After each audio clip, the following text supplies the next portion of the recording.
What's happening, guys? I hope this message finds everybody well. Today on the Built for Pressure podcast, I'm going to be talking around the evolution of where Built for Pressure came from. As a business owner, someone that leads other people, someone that wants to coach at their highest potential, one rule of thumb that I would love you to take away from this is understanding when to push and pull when it comes down to your professional development, your personal development, and understanding the mechanisms underneath that. Now, as a company, I've been operating as a Stay Strong Collective for solely for just under 3 years, and obviously we've evolved into Built for Pressure. What I'll do today is I'm going to talk to you around my identity shift. Because as a business owner, somebody who leads other people, somebody who massively revels in the challenge of growing something from nothing and actually dominating in that respect, understanding the perspective of who you need to be at what time is imperative for your performance. This all stems back from when I played rugby. As we mentioned before, understanding your identity is key.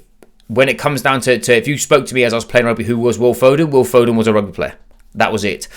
If you guys have been back for the previous episode, if you haven't, it goes through my story.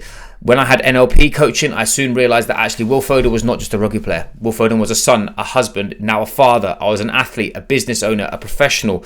I was a friend. I was a colleague. I was all these different identities. I did these different hats that I had to wear whilst growing multiple different businesses that I've been involved in different evolutions. And the difference between that is the takeaway from this is that you need to be that person at the right time.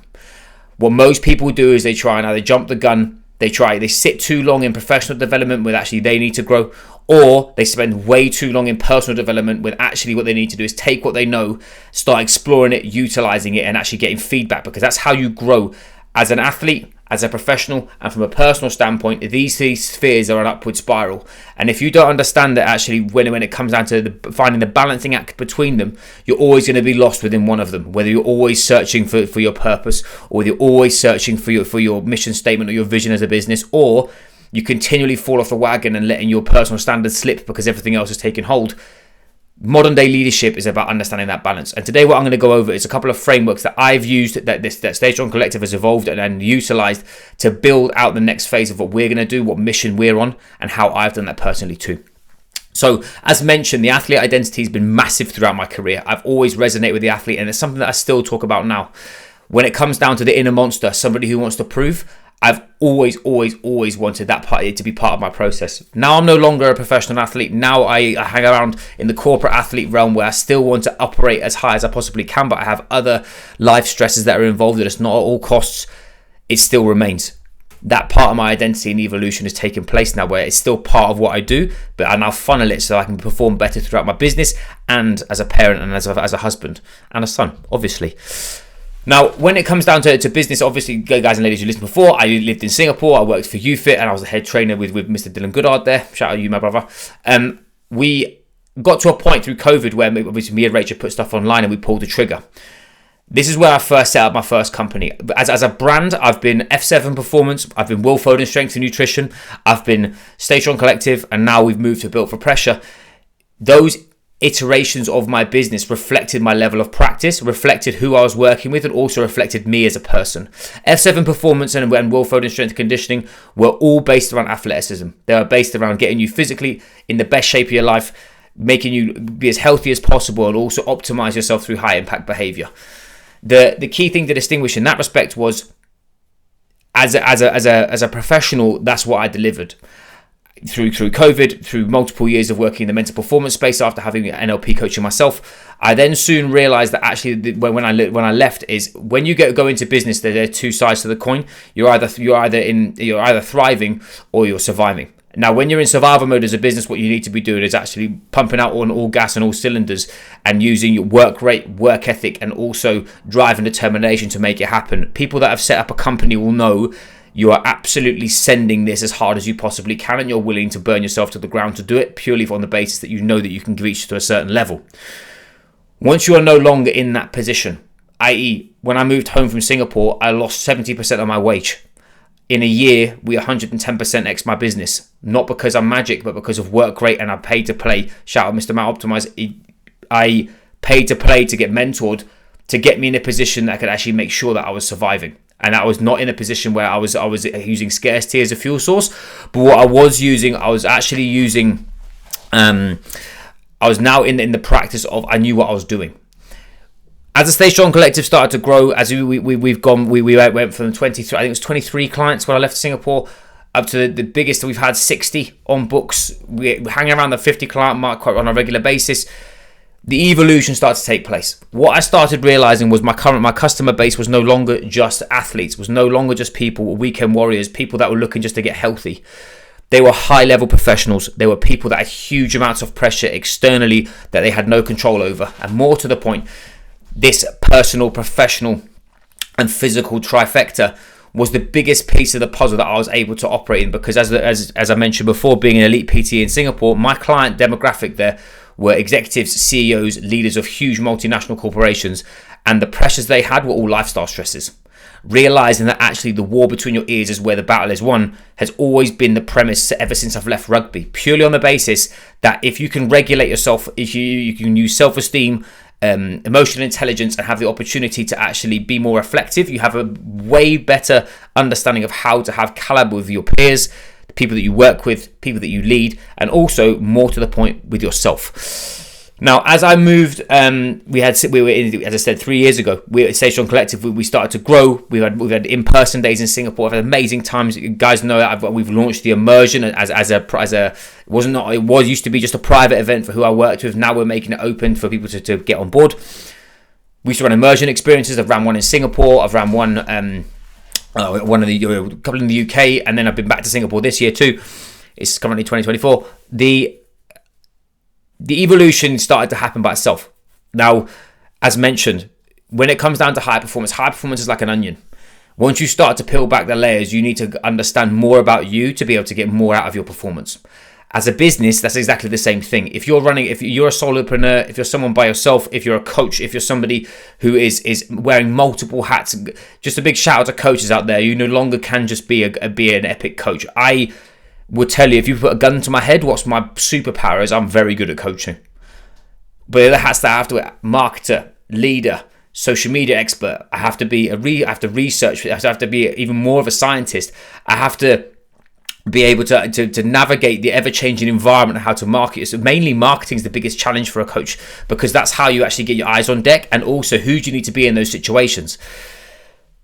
When I started to peel back this onion, it would have been last year, 12 months ago. We were in a position where you have a feeling whenever you're inside something that something needs to change, and within a business, that's your systems. And I have had huge iterations within the Stay Strong Collective of how I operate. I'm a what coach. I can get somebody to a position they want to be in. I'm very good at health, performance, nutrition, functional medicine to a degree, but not super deep, etc. You get to a point where your delivery changes, i.e. what were people actually paying me for? Some people were paying me for that. They were paying me for competition, whether it was an Ironman, whether it was to fight in Brazilian Jiu-Jitsu. I had multiple people go to Brazilian Jiu-Jitsu World Championships in Las Vegas and medal or podium, SEA Games, Ironmen. Shout out Bradley Foster hitting the Ironman World Championships. I've coached some absolutely savages. World Championship fighters, Alex Silva, all these pieces of the puzzle. As my business started to grow, that was no longer just a big thing.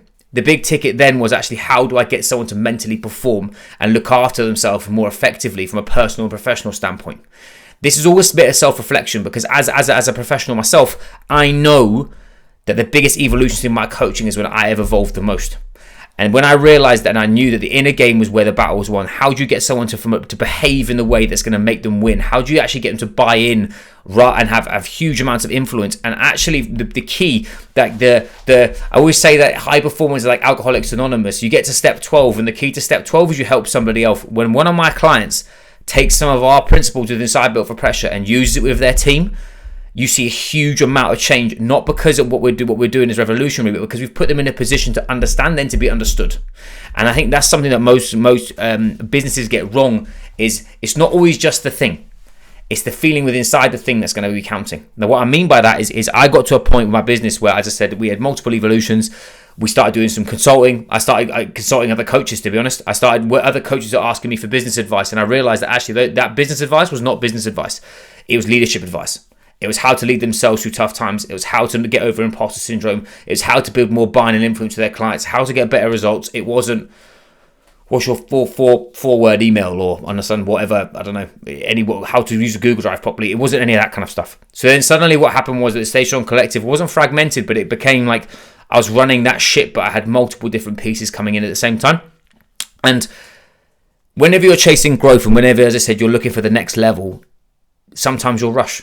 And if I'm perfectly honest, people know I'm extremely impatient. I want to win, and I want to achieve, and I want to dominate my performance, and I want my team to smash it even more, and I want to hear stories every day of everybody sending it. That's not real life. When you look at patience is a virtue, and that actually executing high levels of patience when you know that it's the thing before the thing, that is imperative for elite performance, because sometimes you have to let time do its thing. Now, I got to a point where I was we're pushing business hard, and I felt lost, not from a business systems and strategy standpoint. I knew exactly what I was doing. I understood the game. I had people helping with it, etc., etc. But there was a piece of me that was missing, and that was alignment. I coach a lot of people around mission, vision, how for them to stay in their lane and be who they're supposed to be, etc. When you're coaching other people, sometimes you can get lost, and you don't put the tools down to stop, reflect, resharpen the axe and go again. And that was me. I pushed as hard as I possibly could. I moved to Singapore. I did 5 years full tilt, 5 a.m. into 11, 5 days, 6 days a week. Pushed myself to my limit, came back, and it was all balls against the wall. Look after my family, get a house, do all the stereotype stuff. This was my moment where I had to put the foot on the ball. So shout out to Kira. If you guys get this, you're gonna have we've got a podcast coming out with Kira in a month, just under. This lady's fantastic. Someone who I massively know, like, and trust, not only as a friend, as a practitioner, but just as an absolute fucking savage with the mental performance space. And again, coaches with integrity are my piece. And this lady, what she's building her platform, gave me the space to actually peel back the onion about what I actually wanted as a company, what I wanted to represent, and how I want to represent that. There was one piece of the puzzle that I hadn't been delivering on within my whole process, and that was the leadership piece. Throughout my whole career as an athlete, I captained every single rugby team that I've been on in some respect. As a friend, I'm always the first person involved, and I'm always at the head of any challenge. I'm face first, as you can tell, where I want to make sure me and my team are coming out on top. Also, if there's trouble and something bad has happened, I'm the first person in. As a person, I lead, because I'm a very resilient person. I don't usually give myself credit for that, but if I can, but I always believe that coaches are their product. And if me, I'm not perfect. I'm not the best. I'm not a genetic freak. I was never the best rugby player. I was just a tough fucker who was not willing to quit. And I was unwilling to step back when someone told me I couldn't do it, or vice versa. When I was in a physical altercation, it was to the death. And I don't know where that stems from. It stems from lots of deep-rooted causes when I was a kid, but I have this through business. Is when you're on my team, or you're inside a process as a coach, I'm there for you, because I believe that's what coaching should be. Anyway, me and Kira sat down, and I basically asked for help. And I think it's quite difficult for a leader or someone who's running a business to actually put their hands in the air, go, do you know what, I actually need a hand here. Because what most people do is they bury their head in the sand. Most high achieving individuals, what they'll do is they'll just do more fucking work, or they'll just shout a little bit more. They make more noise, where the noise is a metaphor, noise is literal. What most people do is they won't step back and allow somebody else to pick them apart, not in a negative way, but actually ask them better questions. Because the art of coaching, the art of leadership is asking better questions and listening more. That is the art of leadership. But what most people do, again, me included, I'm wired to scrap. I'm wired to fight. Because I know my work ethic has never been a problem of mine. I've never, as I said, I've ran off an underdog syndrome pattern ever since I was a kid. So challenge me, I'm going to go to the end. But when you're looking to evolve, when you're looking to grow as an entrepreneur, you need to be a better version of you. That takes somebody else to see your dark spaces, see your blind spots, help you. So me and Kira got involved for 3 months, and lo and behold, instead of sometimes, especially as a person, you think that you're missing things, and what we found was there's nothing missing.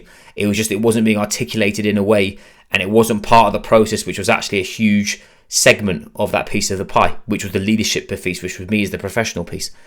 So Built for Pressure was a work in progress, and it was founded through conversations, multiple. As I said, it's taken over 12 months for this brand to come to fruition, to get it to look right, feel right, act right, education-wise be right, demographic. We want to make sure we're serving in the best possible way. And what I did was instead of me, I used to just run at every problem and try and put a band-aid over a bullet hole. This is one of the times where I was going to say an adult, but that's probably the wrong term. And I actually sought help.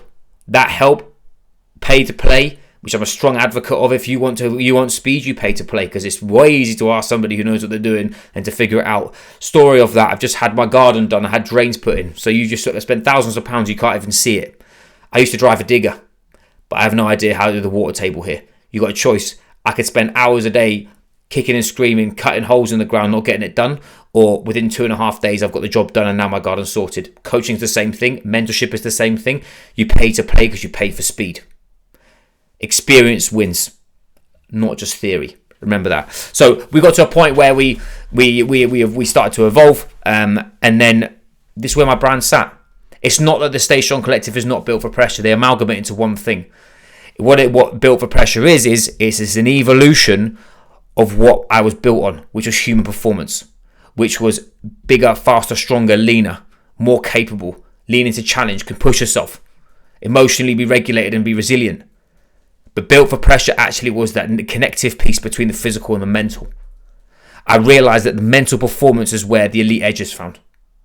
Shout out to Gareth Timmins. The elite edge. We've got a seminar on this in the immersion in February in Dubai. If you're in Dubai and you want to do something that's going to actually find your next 1%, this is for you. But the elite edge is found on the borderline of mental and physical performance. It's when you're in the depths of it. How do you operate? Whenever you look at it, again, taking the All Blacks for a book, Legacy from James Keir, one of my favourite books. You do it for the shirt, but what does the All Blacks mean? If you're an rugby player, you close your eyes, you can feel it. I get goosebumps thinking about it. Excuse me. Whereas built for pressure for me, it's exactly what it says on the tin. This program is now designed to help leaders lead themselves so they can lead others. Help regain their physical edge so that they can find and operate in a higher standard. They can operate through times that matter and more to the point turn potential into performance.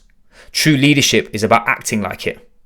And what I do is understanding the principle of this program and what we've evolved into is why I want to change the leadership space for the better, is because coaching and leadership go hand in hand. If you're leading a multinational company, you're a leader because you're a coach. You have to coach other people for human behavior. If you're a coach, you need to be able to lead yourself so you can lead others. You need to do what they do. You need to market yourself properly. But it all stems down from the foundations of the pyramid, your personal standards, your physical well-being, your health. It's how you operate with yourself. The personal development piece, because if you're not evolving, you're dissolving, all that kind of stuff. It's a weird terminology because some people think that you have to be doing this all the time. But if you're wired like me, you know that this is like a dimmer switch, not a light switch. I want to fully send it with my clients, and I want to hear them do incredible things. I've got customers of mine that are competing now at the highest level as CEOs in C-suites, also competing in international scenes. Shout out Rachel Flynn and Katie Williams. Shout out who are absolutely dominating. Or other clients of mine, they were already doing this before Built for Pressure was born, but my coaching practice evolved. And for me, as an athlete, as a husband, as a businessman, as an entrepreneur, somebody who leads other people, my proof's in the pudding. So, just to recap, I understand that it's very, very difficult for others. I know there's other people in the same shoes as me. They're stuck. They're not sure their next move. They're not sure why they can't get out of this procrastinative state. They're not sure why they haven't got confidence, or they haven't got the ability to lean in, or they haven't got the ability to apply sustained levels of pressure to see the fruits of their labour. The big question for you to ask yourself: is this a professional thing? Is this a personal thing, or is it because I've let my personal standards slip? And I no longer have my health in check, so I can't make better decisions and I can't lean in as a professional. Over the next coming weeks, and something that we're going to go over is start to unpack the things that are going to help with leadership itself. As someone who has been in the human performance and optimization space for nearly 17 years and also operated with leaders over the last 7, I'm fully aware of what it takes. We're going to get some of my clients to come and speak. They're going to talk around what their trials and tribulations and give you a bird's eye view of what actually takes to run international companies and physically be dominant and lead as a challenge. I've also got special guests too. So I hope that's helpful. I hope that painted an insight about what Built for Pressure is and how those people who are the 1%, the high achieving individuals like you are listening to this are 1% of society, and it's very frustrating and you feel like it's a lonely place. And what I want to do through this and through Built for Pressure is connect the dots between driven individuals, people leading at 100 miles an hour, and more to the point, those that want to keep on developing. I want to be that figurehead that allows people to be themselves, immerse themselves, unpack what's in front of them and repackage it so they can absolutely dominate whatever it is. So anyway, I digress. Thank you very much for your time. No, like and share if you can, people. As I said, any exposure is very, very, very much appreciated. And if you enjoyed the episode, there was something in there you resonated with, or you have any questions about my journey and what I've done, I'm an open book. I'm more than happy to help you. And from next week, same time next week, I'll catch up with you guys soon.